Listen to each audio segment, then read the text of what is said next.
Welcome viewers, this is Press Pass TV and our project is the Brownout issue.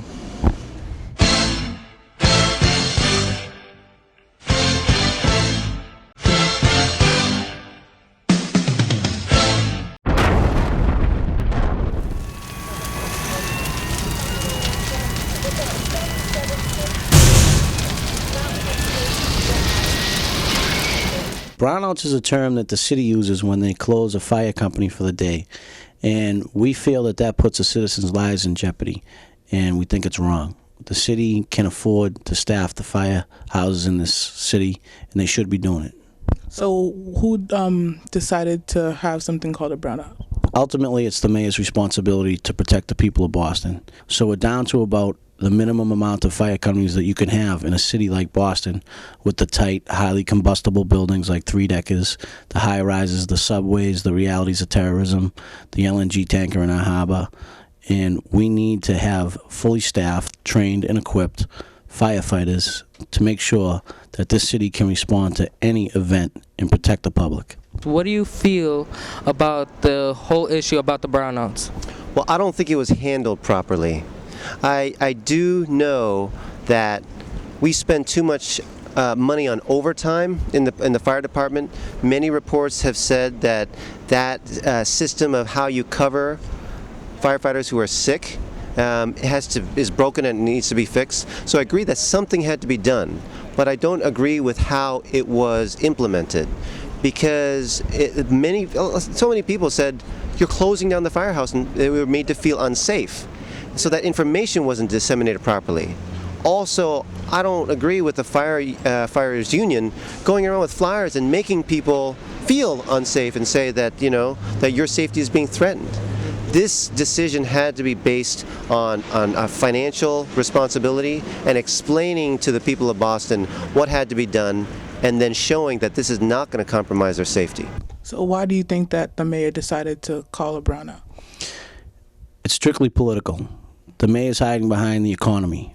We can afford to staff these companies, but it's about politics. If you listen to when the city's response when brownouts first started, they said that it was a result of firefighters abusing their sick leave, which just isn't true. And that's where the politics comes in, that's playing with people's lives. What they try to do is vilify the firefighters because the mayor doesn't like us. He's right and wrong, because it's definitely financial, and the fire department is the one department in City Hall that needs the most reform, that needs to change its business. But it's political.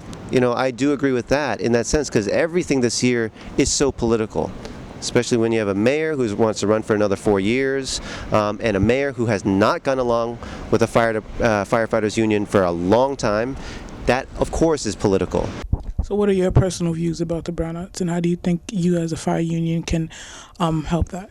What we need to do, and what we've been doing when we do have a brownout, we educate the neighborhood around it to let them know that A, their firehouse is closed, their fire company is not in service that day, that they should call the mayor and voice their displeasure with that, and let him know that they want their fire truck down the street from them.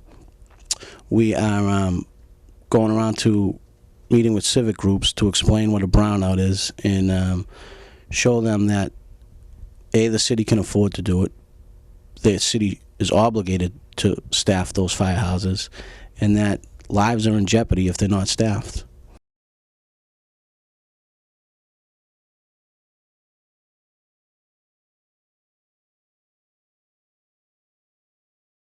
So in their eyes, they're looking at Tom Menino saying, if I just kind of stick it to the firefighters, it'll make me more popular.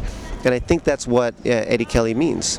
But this in politics is all about relationships, right? It's all about people and how we decide to either do this together or how we disagree and how we solve those disagreements. That's what politics is all about, those relationships. And this relationship is really broken between Tom Menino and Eddie Kelly. And it really, I do believe that we need a fresh start with that.